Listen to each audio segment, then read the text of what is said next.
जो समय हमें मिला हुआ है, इस समय का हम कीमत जान के इसको लेखे लगाएंगे और मनुष्य जन्म को हम सार्थक बनाएंगे और जानेंगे ये जो मनुष्य शरीर में जो जीव बैठा हुआ है ये कहाँ कहाँ धक्के खा के आया है, कहाँ कहाँ जाने की तैयारी कर रहा है।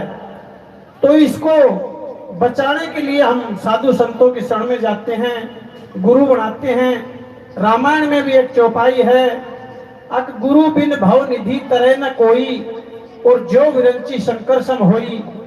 यानी कि चौपाई कह रही है अक हमारे विचार शंकर के समान भी हो जाएं तब भी हम बिगर गुरु के भव निधि तरह न कोई। इस भव सागर से प्रेमी सज्जनों, भव सागर होता है माता का गर्भ। किसी भी हम गर्भ में जाते हैं उससे हमें तैरना होता है, उसका कष्ट हमें भोगना होता है। तो भव निधि तरह न कोई, जब तक गुरु की प्राप्ति नहीं होगी जब तक इस भव सागर से हम तैर नहीं सकते। अब हमें गुरु की आवश्यकता है। अब गुरु भी संसार में बहुत प्रकार के हैं। हमने खाना सिखाया, पीना सिखाया, मोटर गाड़ी काम इत्यादि सिखाया, वो भी गुरु होता है। एक आध्यात्मिक गुरु होता है जो आत्मा का अध्ययन करना सिखाता है, जो आत्मा के बारे में सिखाता है, जो ये जीव जन्म जन्म से भटक चुका है इसको सही मार्गदर्शन करना सिखाता है। और जो जीव है ये बार बार 84 में क्यों जा रहा, कारण क्या है, इसका जाना बंद क्यों नहीं होता, ये सभी आज आपके समक्ष अपने विचारों में सतगुरु नितिन साहब जी खोलेंगे और आप इनकी विचारों को एकाग्र होकर ध्यान से सुनेंगे। और इन गांव के जितने भी सदस्य हैं इनके विचार सुन के आपके समक्ष एक भगत भाई नेमीचंद है, आप इनसे ज्ञान गोष्ठी कर सकते हैं, आप इनसे विचार कर सकते हैं, पूछ सकते हैं। गुरु जी का सारा आता पता नेमी भाई आपको बता देंगे, ज्ञान बता देंगे। आज से ही आप ज्ञान सुनना शुरू कर देंगे।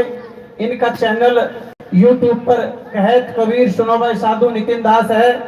अगर कोई मात्र शक्ति भाई लोग मोबाइल चलाना जानता हो, टच वाला मोबाइल चलाता हो, तो इनका चैनल को सब्सक्राइब करें, लाइक शेयर करें ताकि आपके पास हर रोज के सत्संग पहुंच सके।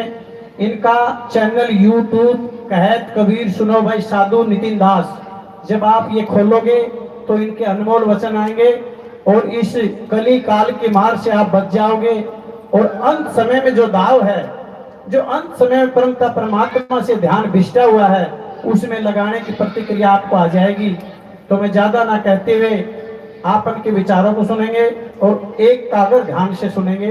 बोलिए परमता परमात्मा की, बोल बंदी छोड़ कबीर साहेब की, बोल सतगुरु सड़क पार की नितिन साहेब की।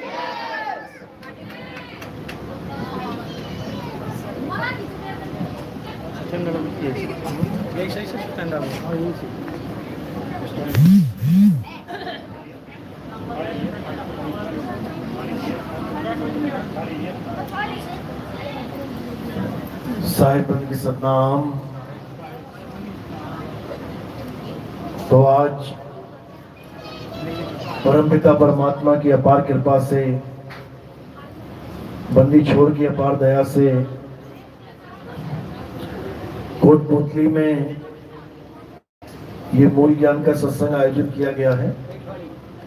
बहुत बड़े भाग होते हैं उन जीवों के जो अपने पूरे जीवन काल में एक बार भी इस मूल ज्ञान को सुन पाते हैं, और उससे भी बड़े भाग होते हैं उन जीवों के जो इस मूल ज्ञान को थोड़ा सा भी समझ पाते हैं।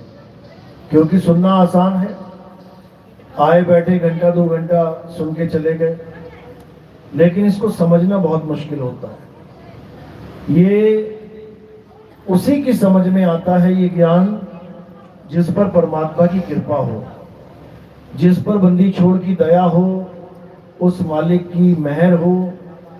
केवल वही इस ज्ञान को समझ पाते हैं और इस जन्म मरण का बंधन कैसे टूटेगा इस पे विचार कर पाते हैं।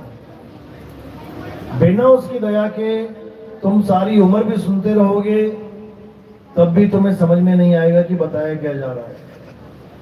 इसलिए मालिक की कृपा सबसे जरूरी है। अरदास करते हैं परमात्मा से कि जो भी शब्द मैं बोलूंगा आप लोग को एक एक बात मेरी समझ में आए, ताकि आपका ये अनमोल इंसान जीवन लेखे लगे, सदा सदा के लिए जन्म मरण के चक्कर से आप लोग मुक्त हो जाएं। तो आज का सत्संग शुरू करने से पहले परमात्मा के नाम पे जयकारा लगाएंगे और फिर सत्संग शुरू करेंगे। बोलिए परमपिता परमात्मा की, सदगुरु बंदी छोड़ कबीर साहेब की, सदगुरु मदनपति साहेब की, दीवान जवाहरपति साहेब की, सदगुरु राम सेवक साहेब की, सदगुरु एक बार मात्र एक बार ये इंसान जन्म मिलता है जो आपको मिल चुका है। ये जो आपको इस वक्त इंसान जन्म मिला है ये मिल गया आपको। अब इसमें केवल समय कम हो रहा है, एक एक दिन, एक एक घंटा, एक एक पल, ये समय कम होता जा रहा है और धीरे धीरे धीरे हर इंसान मौत की तरफ बढ़ रहा है। एक भी ऐसा नहीं है जो कहे कि मेरी मृत्यु नहीं होगी। सबका शरीर नष्ट होगा, सबको मौत का सामना करना ही पड़ेगा और ये सब धीरे धीरे सबका आने वाला है। अब करना क्या है, बस ये जानना है। जिसने ये जान लिया कि करना क्या है वो उसकी तैयारी शुरू कर देता है। जैसे हर बच्चा एग्जाम, देखोगे आप स्कूल में हर बच्चा एडमिशन लेता है, सबको पता है कि साल के अंतिम दिनों में एग्जाम होगा, परीक्षा होगी। एक भी ऐसा बच्चा नहीं है पूरे स्कूल में जिसको ये ना पता हो कि साल के अंत में परीक्षा होगी, एग्जाम होगा। है कोई बच्चा ऐसा? सबको पता है और सबको इतना पता है कि एक साल तक कोई पूछने वाला नहीं है। एक साल तक चाहे खेलो कूदो, चाहे पढ़ो लिखो, चाहे कुछ भी करो, एग्जाम अंत में ही होगा। तो जो होशियार बच्चे होते हैं वो क्या करते हैं, उनको पता है कि होना तो है ही है, ऐसा हो नहीं सकता कि एग्जाम ना हो। वो क्या करते हैं, वो पहले दिन से ही तैयारी शुरू कर देते हैं। वो रोज पढ़ना शुरू कर देते हैं, स्कूल में भी पढ़ते हैं, घर जाके भी पढ़ते हैं। धीरे धीरे धीरे तैयारी करते करते करते करते इतने तैयार हो जाते हैं कि एग्जाम आता है और अच्छे नंबरों से पास हो जाते हैं। लेकिन उन्हीं में से कुछ बच्चे ऐसे होते हैं जो कहते हैं अरे अभी कौन सा एग्जाम आ गया, एक साल पढ़ा है। एक महीना बीतने के बाद कहते हैं 11 महीने पढ़े हैं, एक महीना और बीत गया, 10 महीने पढ़े हैं, अभी एक महीना और बीत गया, अभी 9 पढ़े, अभी 8 पढ़े, 7 पढ़े। करते करते करते जब सिर पे एग्जाम आ जाता है तो क्या करते हैं, दिन रात बैठ जाते हैं किताब लेके, रात रात भर पढ़ रहे हैं। अब पूछो क्या हुआ, एग्जाम है, फेल हो जाएंगे। अब दिन रात पढ़ रहे हैं अगर तो क्या होगा, फेल हो जाएंगे वो, क्योंकि ये तैयारी पूरी साल की थी, ये एक दिन की तैयारी नहीं है। अगर एक दिन की तैयारी होती तो साल का समय क्यों दिया गया, एक दिन में ही काम खत्म हो जाता। तो ये जो तैयारी है ये रोज रोज की तैयारी है, रोज पढ़ना पड़ेगा तब जाके अच्छे नंबरों में पास होंगे। और अगर कहो कि एग्जाम आएंगे तब पढ़ना शुरू करोगे तब कुछ होने वाला नहीं है। इसी प्रकार हर इंसान को पता है कि एक दिन मेरी मौत आएगी, सबको पता है, एक भी ऐसा नहीं जिसको नहीं पता। लेकिन क्या करके बैठे हैं कि जब आएगी तब देखी जाएगी। ये जो आएगी देखी जाएगी वाला जो डायलॉग है ये इस जीवन का सबसे खतरनाक डायलॉग है, ये जन्म बर्बाद करने वाला डायलॉग है। अगर हम ये सोच के बैठे रहेंगे कि जब आएगी और देखी जाएगी तो जिनकी आ गई है उनको देख लो जाके, कैसे बेचारे भटक रहे हैं, कैसे दौड़ रहे हैं, कैसे जीवन के 2 पल पाने के लिए डॉक्टरों के चक्कर लगा रहे हैं, देख लो जाके। असल में हमारा जो रोग है जन्म मरण का, ये कैसे खत्म होगा हमें इसके बारे में कोई जानकारी नहीं है, ना ही हमें इसके बारे में कुछ पता है। तो हम सोचते हैं कि जब आएगी देखी जाएगी, अभी कौन टेंशन ले मौत की। यही सबसे बड़ी भूल होती है हमारी। आज से ही हमने इसके बारे में जानना है कि आखिर ये जन्म मरण का रोग खत्म हो तो हो कैसे। तो इसके लिए कबीर साहब क्या समझा रहे हैं कि जब तक तेरे जीवन में गुरु नहीं आता तब तक तुझे ये भी नहीं पता लगेगा कि तुझे रोग कौन सा हो गया है। किसी को नहीं पता कि सबसे बड़ा रोग क्या है। कैंसर सुना है, टाइफाइड सुना है, डेंगू सुना है, मलेरिया सुना है, ये रोग तो सबने सुने हैं, लेकिन सबसे बड़ा रोग कौन सा है? वो है जन्म मरण का रोग। इससे बड़ा कोई रोग नहीं है, क्योंकि सारे रोग इसी के द्वारा फैले हुए हैं। अगर शरीर है, जन्म हो गया तो सारे रोग लग जाएंगे। तुम्हें टाइफाइड हो जाएगा, तुम्हें डेंगू मलेरिया हो जाएगा, तुम्हें दुनिया भर के रोग हो जाएंगे। और वो रोग से भी सबसे बड़ा रोग क्या है? मौत का रोग। तो जन्म मरण का रोग कैसे खत्म होगा? इसके लिए कबीर साहब समझा रहे हैं कि जब तक तेरे जीवन में भेदी गुरु नहीं आ गया जो तुझे ये भेद समझा दे कि तू कभी मरता ही नहीं है, तब तक तेरा जन्म मरण का रोग खत्म नहीं हो सकता। कबीर साहब ये नहीं कह रहे कि जब तक तुम्हारे जीवन में ऐसा गुरु नहीं आ गया जो तुम्हें नाम जपवा दे, कि भगवान का नाम देने वाला तुम्हारे जीवन में गुरु आ गया तुम्हारा रोग कट जाएगा। कभी नहीं कटेगा।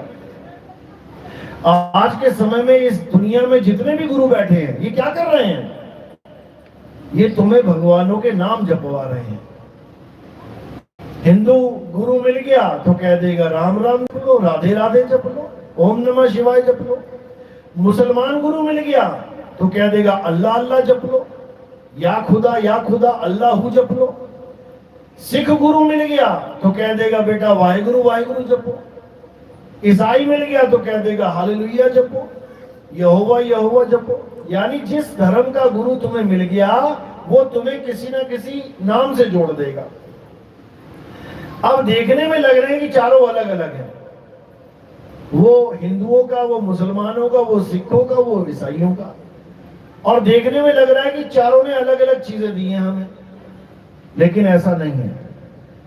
हमें चारों ने एक ही चीज पकड़ा दी है और उसको क्या कहते हैं? अक्षर। हमें अक्षर पकड़ा दिए गए हैं। हिंदू गुरु ने हमें 2 अक्षर दे दिए, राम राधे। मुसलमान गुरु ने 3 पकड़ा दिए, अल्लाह। सिख गुरु ने 4 पकड़ा दिए, वाहे गुरु। ईसाई गुरु ने 5 पकड़ा दिए, हालेलुया। ये देखने में लग रहे हैं कि 2 3 4 5, लेकिन है ये अक्षर। सारे के सारे अक्षर ही हैं। यानी तुम्हें जितने भी गुरु मिल रहे हैं वो क्या पकड़ा रहे हैं? अक्षर। अब कबीर साहब इसी का खंडन कर रहे हैं। क्या समझा रहे हैं? कि 52 अक्षर जोले आन, सत्याना अक्षर एक पहचान। यानी इस दुनिया में जितने भी गुरु हैं वो क्या कर रहे हैं? 52 अक्षर जोरे आन। इन 52 अक्षरों को जोड़ तोड़ के मंत्र बना के दे रहे हैं। 52 अक्षर कौन से? ये आ ई का खा गा, ये सारे स्वर और व्यंजन मिला के 52 अक्षर बन जाते हैं। ये 52 अक्षर कैसे बनते हैं? जीभ, कंठ और मुख से। इसी को कबीर साहब ने बोला है, 52 अक्षर जीभ आधारा। ये तुम्हारे मुंह में जो जीभ है इसकी वजह से सारे अक्षर निकल रहे हैं। अगर खुदा ना खास्ता ये जीभ कट जाए या लकवा मार गया और जीभ हिल नहीं पा रही है, या कोई गूंगा आदमी है, तो अक्षर उसके जीवन में नहीं आ सकते। अक्षरों से परे हो गया वो, अब कोई नाम नहीं जप सकता। वो गूंगे के साथ बात करके देख लेना, कौन सा नाम जपेगा? एक भी नहीं जप सकता। तो ये नाम जाप का सिस्टम किसके साथ चल रहा है? जिनके जीभ ठीक है। अगर जीभ है तो नाम है, और जीभ नहीं तो कोई नाम नहीं, कोई नाम जाप नहीं कर सकते आप। इसीलिए कबीर साहब ने समझाया कि ये जितने भी नाम जाप हैं, ये सब इस जीव की कारस्तानी है, ये सब इस जीव की लीला चल रही है। जीव मुंह में घूम रही है, नाम ही नाम पैदा कर रही है। सुबह से शाम तक कितने अक्षर पैदा कर देती है। देखो जितनी बातें तुम कर रहे हो, ये जीव से निकल निकल के कितनी निकल रही हैं। इसी को लोगों ने सत्य मान लिया कि अक्षरों को जप रहे हैं तो सत्य है, अक्षरों का जाप कर रहे हैं इसी से मुक्ति हो जाएगी। कबीर साहब ने इसी का खंडन किया है। क्या कह रहे हैं? 52 अक्षर जोड़े आन और सकिया ना अक्षर एक पहचान। उस एक अक्षर को, अक्षर यानी अविनाशी, उस एक अविनाशी को कोई नहीं जान पा रहा है और 52 अक्षर पकड़ पकड़ के बैठ गए। यही मदन साहिब की वाणी कह रही है, सोई गुरु पूरा कहावे जो 2 अक्षर का भेद बतावे, एक छुड़ावे एक लखावे और तब प्राणी निज घर को जावे। यानी इस दुनिया में, इस संसार में, इस ब्रह्मांड में पूरा गुरु कौन है? पूरा गुरु वो है जो 2 प्रकार के अक्षरों का भेद बता दे, एक 52 अक्षर और एक आदि अक्षर। 52 अक्षर यानी मुंह से निकलने वाली हर प्रकार की आवाजें, चाहे वो हिंदी की आवाज है का खा गा घा, चाहे वो अंग्रेजी की आवाज है ABCD, चाहे वो उर्दू की आवाज है, अरबी की आवाज है अलिफ बे ते पे, चाहे वो पंजाबी की आवाज है उड़ा एड़ा इड़ी, कोई भी भाषा, कोई भी अक्षर, इसको छुड़वा देवे, नहीं जपना है। एक छुड़ावे एक लखावे, यानी अक्षरों को नहीं जपना है। तो क्या करना है? उस आत्म तत्व को जानना है जिसकी वजह से सारे अक्षर पैदा हो रहे हैं। तुम्हारे मुंह से जितने भी अक्षर निकल रहे हैं किसकी वजह से? आत्मा की वजह से। आत्मा है तो पूरा दिन बोलते रहो, और आत्मा ने शरीर को छोड़ दिया, अब बोल के दिखाएगा अक्षर, एक भी अक्षर नहीं निकलेगा मुंह से। तो ये सारे अक्षर कौन निकाल रहा है? ये आत्मा की वजह से निकल रहे हैं। इसीलिए बोला गया एक छुड़ाए, ये मुंह से निकलने वाली सारी आवाजें, सारे अक्षरों को छुड़वा दे, कुछ नहीं जपना है। और एक लखाए, उस आत्मा का ज्ञान समझा दे, उसी को पूरा गुरु कहते हैं। बाकी गुरु तो बहुत है संसार में, लेकिन पूरा गुरु क्या है? जो 2 अक्षरों का भेद बता के नकली अक्षर को छुड़वा के असली अक्षर यानी आत्म तत्व का लखाव करा देता है। इसी को गीता में समझाया गया है। हे अर्जुन, इस दुनिया में 2 प्रकार के तत्व हैं। कौन कौन से? एक असत्य है और एक सत्य है। असत्य क्या है? ये सारा संसार असत्य है, यानी ये 5 तत्व असत्य हैं। ये बनते और बिगड़ते हैं, ये पल पल बदलते हैं, ये सदा एक से नहीं रहते। और सत्य क्या है? हे अर्जुन, आत्मा ही सत्य है। इस आत्मा को ना तो कोई शस्त्र काट सकता है, ना इस आत्मा को अग्नि जला सकती है, ना वायु सुखा सकती है, और ना ही इस आत्मा को जल भिगो सकता है। इस आत्मा को जानना ही हमारे जीवन का परम लक्ष्य है। और जानेगा कौन? जीव। दोनों में जमीन आसमान का अंतर है। जानना किसको है? आत्मा को, जिसे हम परमात्मा भी कहते हैं। आत्मा सो परमात्मा। और जानेगा कौन? जीव, जीवात्मा। तो जीवात्मा कहां है? इस काया के अंदर। और परमात्मा कहां है? काया से बाहर। जीवात्मा इस 5 तत्वों के अंदर विराजमान है। इन शरीरों में, हर शरीर में एक जीव बैठा हुआ है, इसीलिए शरीर जीवित है। हम कहते हैं शरीर जीवित है। जीवित क्यों बोलते हैं? क्योंकि इसमें जीव है। जीव से ही बन गया जीवित। और जब जीवित नहीं रहेगा तो क्या हो जाएगा? निर्जीव। निर्जीव यानी जिसमें जीव नहीं है। तो इस काया में जीव है और काया में जीव नहीं है, ये तो बात समझ में आती है। क्योंकि ये चल आत्मा यानी जीव आत्मा है, कभी अंदर कभी बाहर, कभी काया में आ गया कभी छोड़ के चला गया।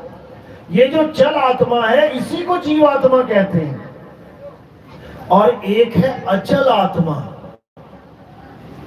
अचल आत्मा जो कभी चलती नहीं है, जो सदा सदा स्थिर रहती है, उसी को परमात्मा कहते हैं। इसका प्रमाण कहां मिलता है? गीता में अध्याय 2 24वां श्लोक। देखो क्या लिखा उसमें। हे अर्जुन, ये आत्मा अछेद्य है, अदाह है, अशोष है। ये आत्मा सदा स्थिर रहने वाली अचल है। अचल जो कभी चलती नहीं है, जो अचल आत्मा है उसी को परमात्मा कहते हैं। और जो जीव आत्मा है उसी को चल आत्मा कहते हैं। ये चलती रहती है, 184 में भटक रहा है। कौन भटक रहा है? जीव। इसीलिए बोला गया है, बहुबंधन में बांधिया एक बेचारा जीव, केवल छूटे आपने और जो न छुड़ाए पीव। यानी इस जीव को कौन छुड़ाएगा? पीव छुड़ाएगा। पीव कौन है? अचल आत्मा, जिसको परमात्मा कहते हैं। और जीव कौन है? ये जितने भी चल रहे हैं, एक जगह से दूसरी जगह जा रहे हैं, ये सब जीव आत्मा है, A to Z। तो पूजा किसकी करनी है? नाम किसका सिमरन करना है? अचल आत्मा का, अचल का। यही गरीबदास जी समझा रहे हैं। सतगुरु के लक्षण कहूं अचल विहंगम चाल, हम अमरापुर ले गए ज्ञान शब्द सरघाल। यानी सतगुरु के लक्षण बताता हूं मैं तुम्हें, गुरु के नहीं। गुरु तो बहुत घूम रहे हैं। सतगुरु के लक्षण कहूं, जो सच्चा गुरु है, जो सतगुरु है। अचल विहंगम चाल, इन दोनों शब्दों को जान लोगे तुम्हें समझ में आ जाएगा कि किस गुरु की शरण में हो। अचल और विहंगम, इन दो शब्दों को जान लेना है बस। यही लक्षण है पूरे गुरु के। यानी तुम्हें विहंगम चाल पकड़ाएगा। भक्ति की विधि होती है, जैसे जप करना, तप करना, पूजा पाठ करना, नदी नालों स्नान करना, परिक्रमा करना, कोई भी विधि आपको बताई जा रही है, वो एक गुरु का ज्ञान है। लेकिन सतगुरु का ज्ञान क्या है? विहंगम चाल। सतगुरु तुम्हें पूजा नहीं करवाएगा, पाठ नहीं करवाएगा, हवन यज्ञ नहीं करवाएगा। सतगुरु तुम्हें क्या बताएगा? विहंगम चाल कैसे चलनी है वो बताएगा। इसी को कबीर साहब समझा रहे हैं। शब्द विहंगम चाल हमारी, और कहे कबीर सतगुरुदई तारी। खुले कपाट शब्द झनकारी, और पिंड अंड के पार सो देश हमारा है। कर नैनो दीदार महल में प्यारा है। यानी जब सतगुरु मिल जाता है तो हमें विहंगम चाल मिलती है। विहंगम चाल का मतलब होता है जैसे एक पक्षी जमीन से उड़ के सीधा आसमान को चला जाता है, तो जमीन क्या हो जाती है? छूट जाती है सदा सदा के लिए। और पक्षी कहां पहुंच गया? अपने असली घर आसमान की तरफ चला गया। तो इसी प्रकार ये जीव आत्मा इस संसार से, इस भवसागर से, बार बार जन्म मरण के चक्कर से सदा सदा के लिए आजाद हो जाती है। और कहां चली जाती है? अपने निज धाम, अपने निज घर को चली जाती है, अपने निज लोक को चली जाती है। इसी को बोला गया, सोई गुरु पूरा कहावे, दो अक्षर का भेद बतावे, एक छुड़ावे एक लखावे, तब प्राणी निज घर को जावे। निज घर, ये वाले घर हमारे घर नहीं है, ये तो कुछ समय के लिए रहने के लिए मिल गए हैं। किसी को 10 साल, किसी को 20 साल, किसी को 30 साल, उसके बाद फिर एक नया घर मिल जाएगा। ये घर छूट जाएगा और फिर अगली जगह पैदा हो जाओगे, वो घर मिल जाएगा। कहने का मतलब जो छूट जाए वो अपना घर नहीं होता, वो निज घर नहीं है, ये किराए के मकान है। निज घर वो होता है जहां एक बार पहुंच गए अब छूटेगा नहीं, सदा सदा के लिए आप अपने निज घर में यानी अपने असली घर में रह सकते हैं, कोई आपको वहां से निकालने वाला नहीं है। लेकिन ये तब होता है जब हमें विहंगम चाल मिल जाती है। विहंगम चाल बिल्कुल उसी तरह है जैसे लोहा अपनी ताकत से उड़ नहीं सकता। आप लोहा फेंक दो जमीन पे पड़ा रहेगा, लेकिन अगर चुंबक आ जाए तो लोहा पूरे वेग के साथ उड़ के चुंबक में जाके चिपक जाता है और क्या हो जाता है, अचल। चुंबक के साथ जुड़ते ही क्या हो गया, अचल। इसी को समझाया है। सतगुरु के लक्षण कहूं अचल विहंगम चाल, यानी लोहे को कौन सी चाल मिली, विहंगम चाल। और लोहा चुंबक के पास जाके चिपक के क्या हो गया, अचल हो गया। अब वो चलेगा नहीं। कभी लोहा चिपका के देख लेना चुंबक से, क्या होगा, जहां चिपक गया बस वहीं चिपका रह जाएगा। इसी प्रकार ये अचल आत्मा क्या करती है, जीवात्मा को अपने साथ जोड़ लेती है। जो जीवात्मा चलता चला जा रहा है, चलता चला जा रहा है, जन्मों जन्मों से भटकता चला जा रहा है, जन्मों जन्म बीत गए इसके, इधर से मरा उधर पैदा हुआ, उधर से मरा उधर पैदा हुआ, उधर से मरा, चलता ही चला जा रहा है। इसको अपना असली ठिकाना मिल जाता है जब अचल आत्मा की दया हो जाती है। तब समझो कि अब ना कहीं आना और ना कहीं जाना, आपे में आप समाना। इसको समझना है। किसी सतलोक, अलख लोक, अगम लोक, अनामी लोक में नहीं जाना है। आजकल डेरे बने हुए बाबा लोग के, आओ तुम्हें सतलोक लेके चले। सतलोक में क्या है बाबा, वहां दूध की नदियां हैं, वहां सोने के पहाड़ हैं, वहां काजू बादाम किशमिश हैं। ऐसा सतलोक नहीं चाहिए हमें। दूध की नदियां है तो दूध की नदी में डूब के मरना है क्या, पानी में भी डूब के मर सकता है इंसान, तो नदी की दूध की नदी में भी डूब के मर जाएगा। और दूध आ कहां से रहा है, अगर दूध आ रहा है तो इसका मतलब कोई जानवर भी है, जानवर ही तो दूध देता है। इसका मतलब दूध की नदियां हैं तो कहीं ना कहीं गाय भैंस बकरी भी पली होगी। और काजू बादाम किस्मत है, किशमिश है, तो इसका मतलब लख 84 वहां भी तैयार है, क्योंकि ये पेड़ पौधे भी लख 84 का ही एक अंग है। ये आम सेब संतरे भी लख 84 का ही अंग है। तो इसीलिए कबीर साहब ने बार बार समझाया कि हम वासी वा देश के, जहां जात वर्ण कुल नाही, और शब्द मिलावा हो रहा देह मिलावा नहीं। ये सब देह ही तो हैं। काजू बादाम किशमिश आम संतरे आदमी औरत, ये सब देह ही तो है।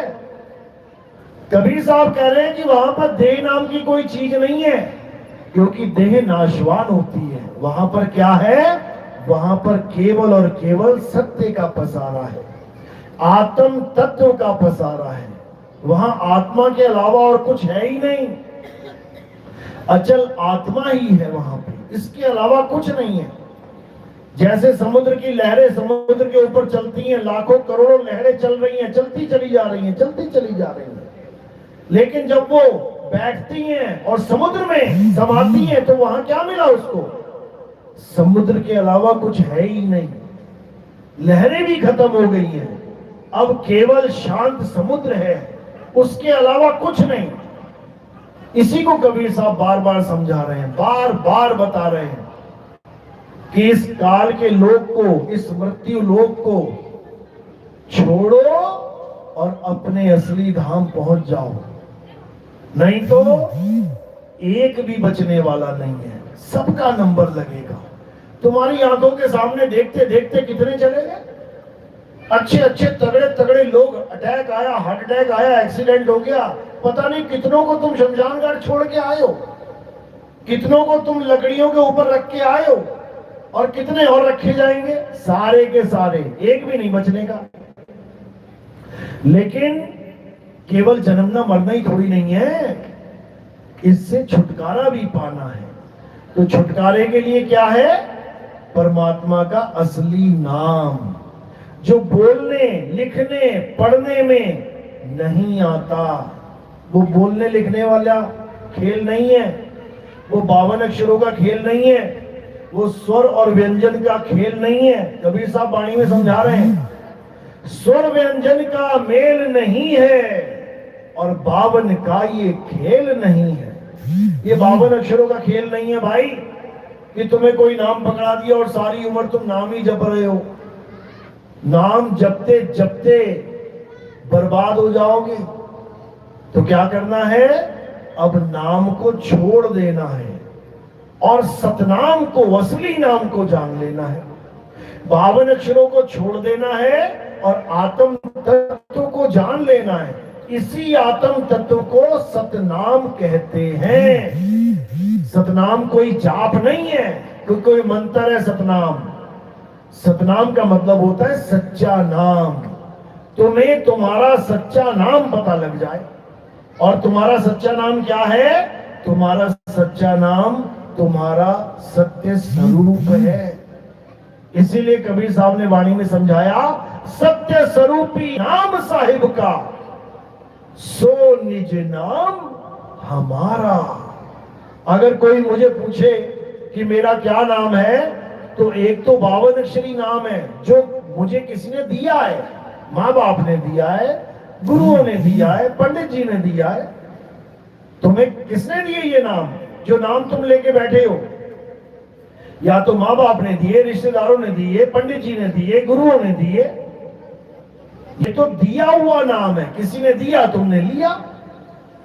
तुम्हारा असली नाम क्या है उसको जानो, वो है तुम्हारा सत्य स्वरूप। तुम्हारा असली स्वरूप ही तुम्हारा निज नाम है। और तुम्हारे वर्णात्मक नाम ये सब 3 गुणों के नाम हैं, बनने और बिगड़ जाने वाले नाम हैं। लेकिन जो तुम्हारा असली नाम है वो बनता बिगड़ता नहीं है। इसलिए साहिब समझा रहे हैं, 3 गुणों की भक्ति में ये भूल पड़ा संसार, और कहे कबीर निज नाम बिन कैसे लागे पार। 3 गुणों की भक्ति में, यानी उन नामों की भक्ति में जो इंसान ने बनाए हैं। कौन सा नाम इंसान ने नहीं बनाया? बता दो।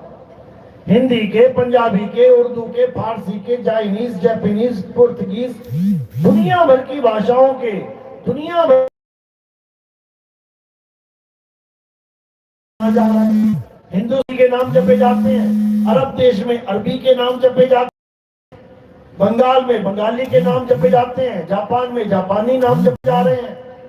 हर देश के अपने अपने नाम लोग जपने में लगे हैं, सोच रहे हैं इससे मुक्ति हो जाएगी। एक की भी नहीं हो सकती, क्योंकि ये वो नाम है ही नहीं। वो नाम कौन सा है? कलयुग में एक नाम आधारा, सिमर सिमर नर उतरो पारा। जप जप के नर उतरो पारा नहीं बोला, सिमर सिमर, क्योंकि दोनों में फर्क है। एक नाम है जपने वाले जो इंसान ने बनाए हैं, राम राम जप लो, श्याम श्याम जप लो, अल्लाह अल्लाह जप लो, वाहेगुरु वाहेगुरु जप लो, गॉड गॉड जप लो।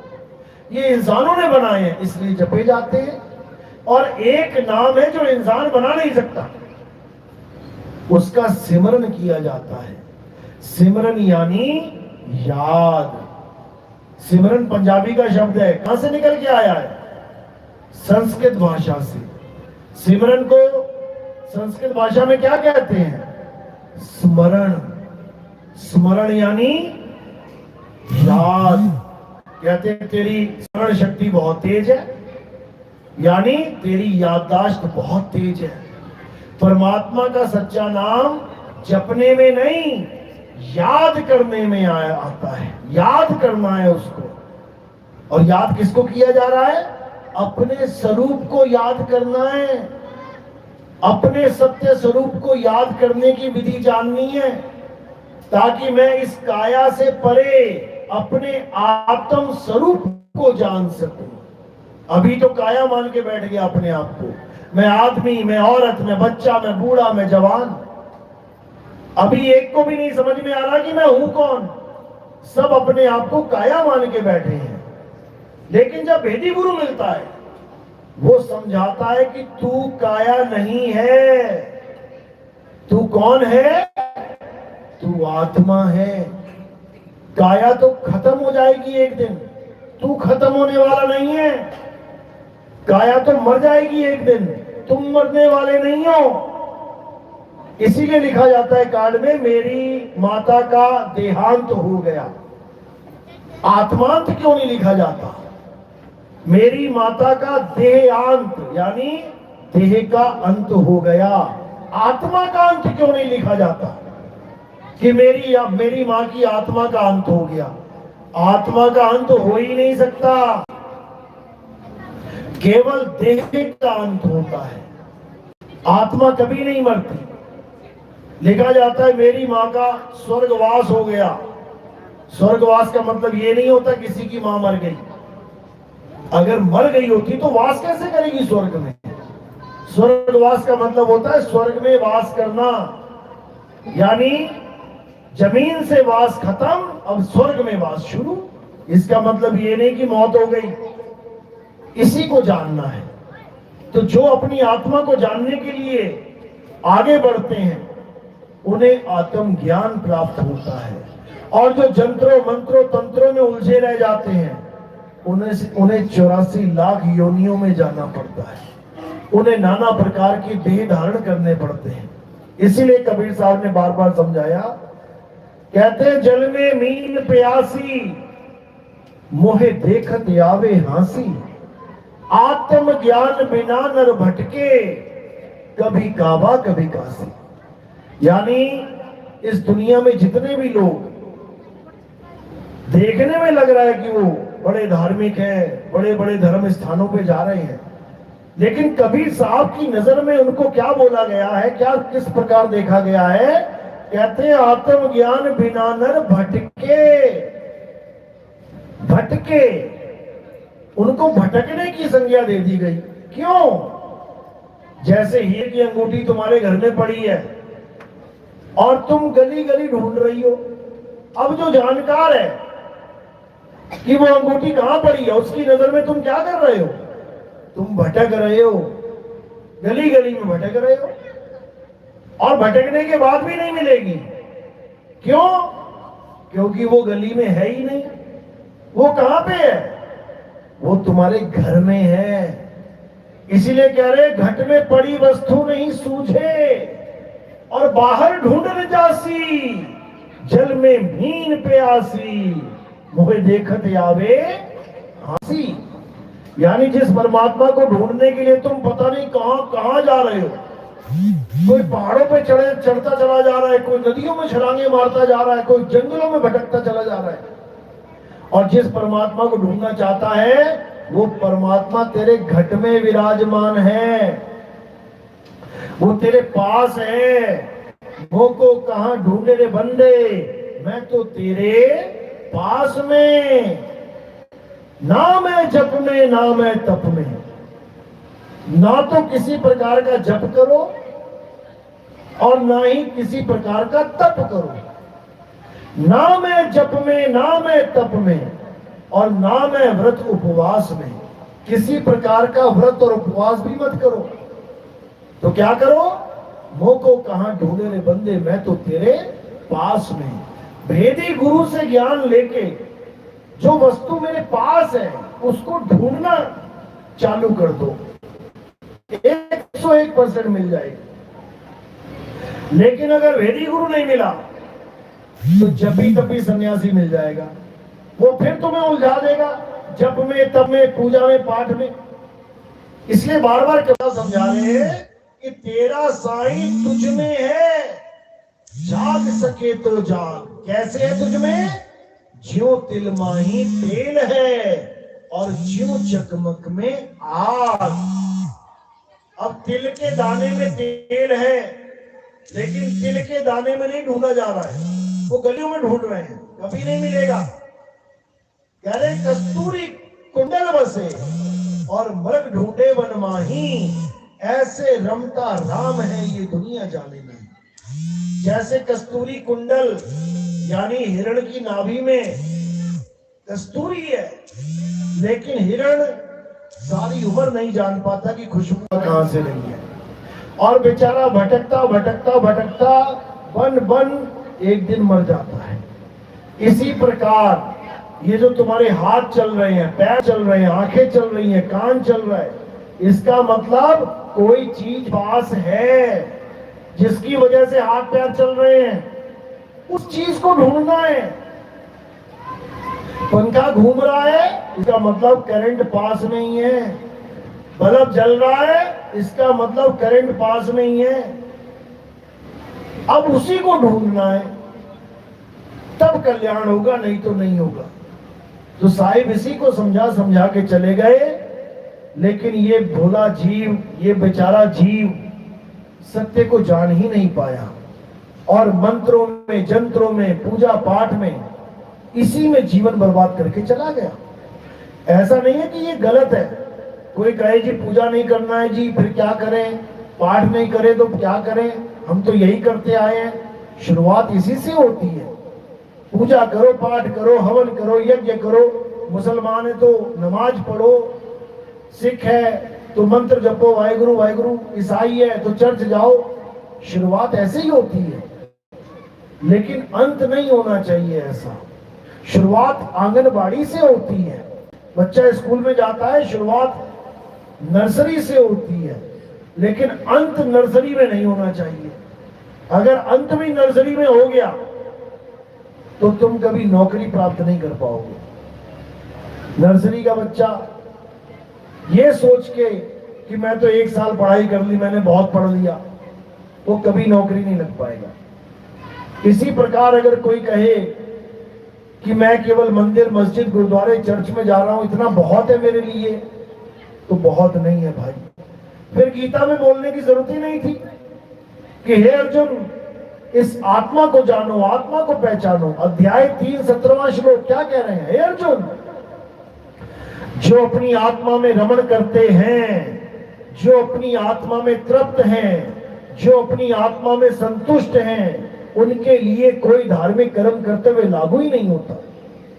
फिर क्यों आत्मा का जिक्र किया गया? फिर कुरुक्षेत्र की भूमि पे क्यों आत्मा आत्मा आत्मा की बात चल रही है? जब आत्मा कुछ है ही नहीं तो छोड़ दो। लेकिन ऐसा नहीं है, आत्मा के अलावा कुछ भी नहीं है। आत्मा है तो सब कुछ है, आत्मा नहीं तो कुछ भी नहीं। तुम्हारा भाई, तुम्हारी बहन, तुम्हारे माता, तुम्हारे पिता, किसकी वजह से रिश्ता बना के बैठे हो? आत्मा की वजह से। बच्चों को घर में रखा है क्यों? आत्मा की वजह से। आत्मा ने छोड़ दिया ना शरीर, तो घर में बच्चे नहीं रख पाओगे। कहां चले जाएंगे बच्चे?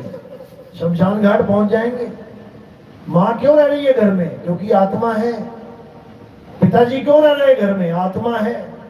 आत्मा ने शरीर को छोड़ा तो सीधे शमशान घाट की टिकट कट जाएगी। इसलिए जो कुछ भी है आत्मा की वजह से है। और असली धर्म, जो असली ज्ञान, जो असली भक्ति है, वो आत्मा की ही है। आत्मा के अलावा सब भक्ति अधूरी है। आत्मज्ञान ही पूर्ण ज्ञान है। लेकिन लोग समझ नहीं पाते, इसलिए अपना अनमोल जीवन बर्बाद करके चले जाते हैं। तो अब क्या करना है? अब हमें आत्म तत्व की पहचान करनी है। मीराबाई ने कितना सुंदर भजन गाया इसी आत्म तत्व के लिए। क्या कहती हैं? पायो जी में नाम रतन धन पायो, वस्तु अमोलक दी मेरे सतगुरु, और कृपा कर अपनायो। कहती है मुझे एक ऐसी वस्तु दे दी मेरे सतगुरु ने जो अनमोलक है, जिसका कोई मोल ही नहीं है। मूर्तियों के तो मोल हैं, 100 रुपए की, 1000 रुपए की, लाख रुपए की, करोड़ रुपए की। मोल किसका नहीं है? इस आत्मा का कोई मोल नहीं है। जाओ लेके आओ, खरीद के लेके आओ एक आत्मा। शरीर तो खरीद लोगे, आत्मा खरीद के नहीं ला सकते। इसी आत्मा का ज्ञान जब मीराबाई को मिला सदगुरु रविदास जी महाराज से, तो क्या बोली कि पायो जी में नाम रतन धन पायो। वस्तु अमोलक दी मेरे सतगुरु, कृपा कर अपनायो, पायो जी मैं नाम रतन धन पायो। यानी मुझे मेरे गुरु ने आत्मा का ज्ञान दे दिया है। अब मैं आत्म तत्व को जान सकती हूँ। अब मैं समझ गई हूँ कि मैं कोई शरीर नहीं, मैं आत्मा हूँ। और जब हम ये जान जाते हैं कि हम आत्मा हैं, तो हम अमर हो जाते हैं। हम मरते कब तक हैं? जब तक हम ये नहीं जान पाते कि हम आत्मा हैं, तब तक जिएंगे मरेंगे। और जब हम ये जान गए कि हम आत्मा हैं, अब कब मरेंगे? आत्मा कब मर जाती है? 100 साल, 200 साल, 1000 साल, लाख साल, करोड़ साल, कभी भी नहीं। तो जैसे ही हम ये जान गए कि हम आत्मा हैं, हमारे जीवन से मृत्यु नाम का शब्द खत्म हो जाता है। अब हमारी कभी मृत्यु नहीं होगी। अब हम अजर अमर अविनाशी हैं। तो मरेगा कौन? ये काया मरेगी, ये काया मरेगी। हम जान गए कि हम आत्मा हैं, तो हम काया रहे ही नहीं। अब ये काया जब मरेगी तब मरेगी, जाने दो।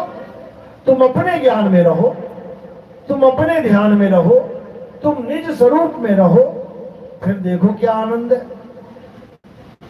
तो यही कबीर साहब समझाते गए कि सत्य स्वरूपी नाम साहिब का, यानी उस अचल आत्मा का जो स्वरूप है, सो निज नाम हमारा, वही मेरा भी स्वरूप है।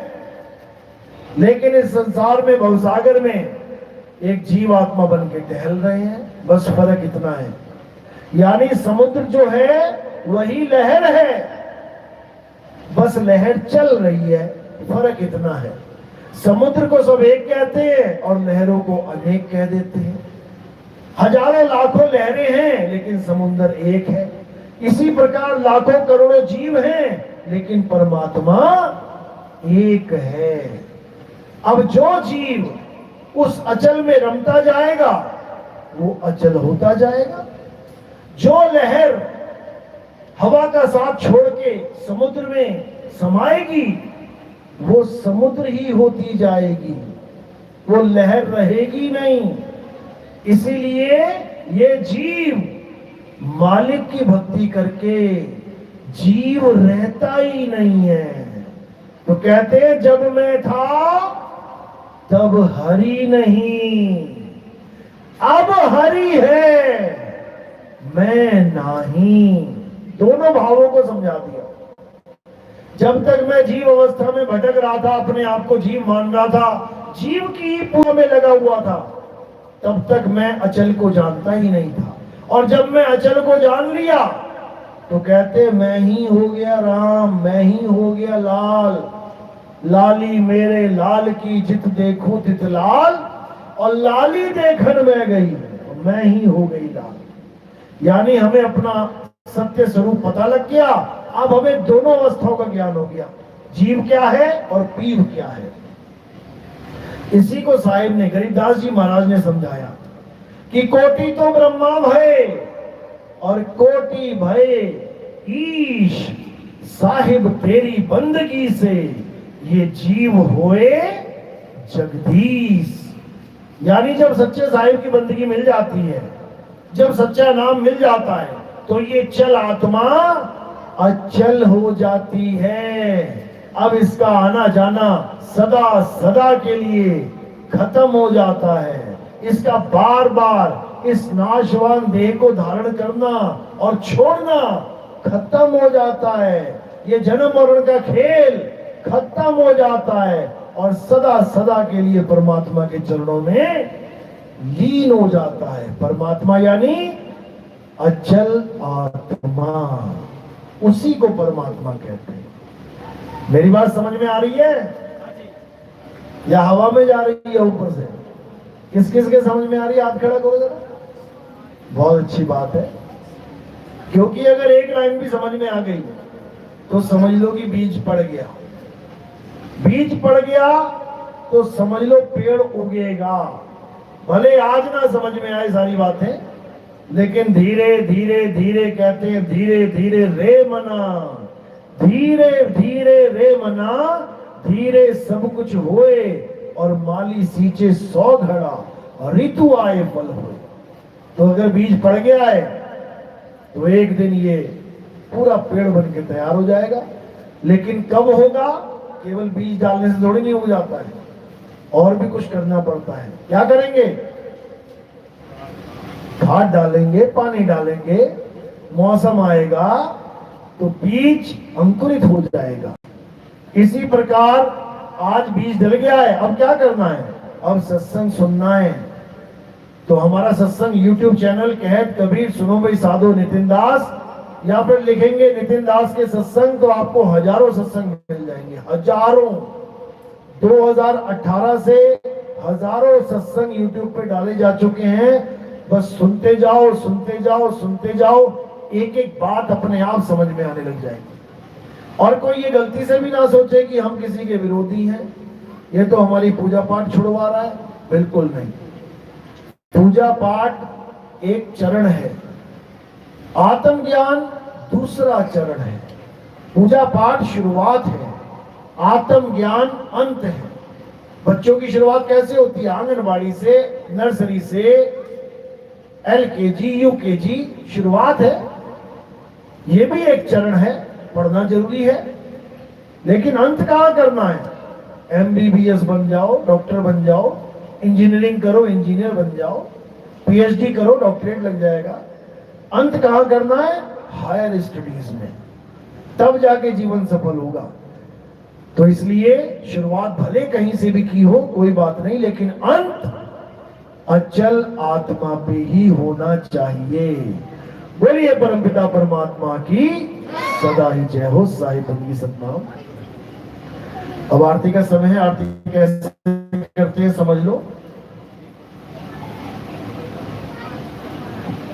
हमारे यहाँ किसी जड़ शरीर की या जड़ पत्थर की, मूर्ति की, फोटो की नहीं की जाती। हमारे यहाँ आरती किसकी होती है? हमारे यहाँ आरती होती है आत्मा की। आत्मा का नाम सुना है ना सबने? सबने अपनी अपनी आत्मा लेके आए साथ में, घर तो नहीं छूट गई किसी की। यानी आत्मा सबके पास है, मेरे पास भी है। Thank you. अब जो आत्मा हमारे पास है उस आत्मा की आरती होगी। कैसे होती है? संतों ने कैसे बताया? कहते हैं पैर के अंगूठे से लेके सिर की चोटी तक ये क्या दिखाई दे रहा है? शरीर। और शरीर क्या है? नाशवान, नाशवान शरीर। और हमने आरती किसकी करनी है? अविनाशी आत्मा की। तो कैसे करेंगे? थोड़े से फूल लेके पूरी काया को बाईपास कर देना है। यानी पूरी काया को छोड़ के काया से परे मेरे सिर के ऊपर यहां फूलों को रख देना है। अब ये किसको समर्पित हो गए? काया से परे उस आत्म देव को समर्पित हो गए। ऐसे आत्मा की आरती होती है। क्योंकि हमारे यहाँ संतों को शरीर नहीं माना जाता, हमारे यहाँ संतों को आत्मा माना जाता है।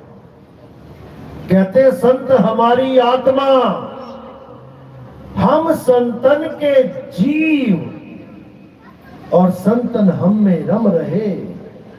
जीव माखन में घी। मक्खन में घी दिखाई नहीं देता, शरीर में आत्मा दिखाई नहीं देती, लेकिन मक्खन में घी है। इसी प्रकार काया में भी आत्मा है। तो उसी आत्मदेव की पूजा होगी। और प्रचार प्रसार में कोई योगदान करना चाहेगा तो सेवा केवल पैरों में रखनी है। उस सेवा से हम क्या करते हैं? हमने कोई आश्रम नहीं बनाया और ना ही हमने भविष्य में कभी आश्रम बनाना है। हम भ्रमण करते हैं, भ्रमण करते ही जाते हैं। 2010 से भ्रमण कर रहे हैं, आज 16 साल हो गए। सेवा से हम क्या करते हैं? हमारा टीवी में प्रोग्राम आता है, साधना टीवी और ईश्वर टीवी। आप सुबह 6:30-7 बजे बैठ जाओगे टीवी के आगे, तो टीवी में आपको बहुत सारे बाबा लोग दिखाई देंगे। सुबह से शाम तक एक ही रट लगाएंगे, नाम जपो नाम जपो नाम जपो, भगवान को पाना है तो नाम जपो। 1-1, 2-2 घंटा, 3-3 घंटा बोल के जाएंगे, नाम जपो नाम जपो नाम जपो। जैसे ही वो बोल के जाएंगे इतने में मैं आ जाऊंगा और मैं क्या बोल दूंगा वहां पे कि परमात्मा को पाना है तो नाम छोड़ो नाम छोड़ो नाम छोड़ो और आत्मा से खुद को जोड़ो, अचल आत्मा से खुद को जोड़ो। तो जब ये बात कोई सुनता है विवेकी हंस, तो उसी वक्त खलबली मच जाती है कि क्या बात कर रहे हैं। 3-3 घंटा बाबा बोल के गए कि नाम जपो और ये बाबा बोल रहे कि नाम छोड़ो। अब जो विवेकी हंस होता है वो क्या करता है, वो मुझसे कांटेक्ट करने की कोशिश करता है। कैसे करेगा? टीवी की स्क्रीन पे ही मेरा नंबर होता है, उसी वक्त फोन मिलाते हैं लोग और पूछते हैं कि ये कौन सा पंथ चल रहा है। नाम जपाने वाले लाखों पंथ हैं, इस बाबा से चले जाओ, जाओ नाम ले लो, इस बाबा से नाम ले लो, इस बाबा, सारे बाबा नाम देने वाले बैठे। अरे नाम छुड़ाने वाला भी पंथ चल रहा है, बिल्कुल चल रहा है। नाम छुड़ाने वाला पंथ चल रहा है, नितिन दास चला रहा है उसे, और नाम जपवाने वाला पंथ दुनिया के तमाम गुरु चला रहे हैं। तो यहां पर बिल्कुल अलग ज्ञान है, यहां पर बिल्कुल विपरीत ज्ञान चल रहा है। नाम जपने वाले अलग हैं, नाम छुड़वाने वाले अलग हैं। तो नाम छुड़वाने वालों को क्या कहते हैं? सोई गुरु पूरा कहावे, 2 अक्षर का भेद बतावे, एक छुड़ावे। ये नाम छुड़ावे, एक लखावे, आत्म तत्व लखावे, तब प्राणी निज घर को जावे। तो जो भी सेवा में योगदान करना चाहेगा वो चरणों में रखना है और फूल सिर पे रखना है। बोलिए परमात्मा परमात्मा की सदा ही जय हो। साहिबन की सतनाम। आरती लगा लेना मोबाइल।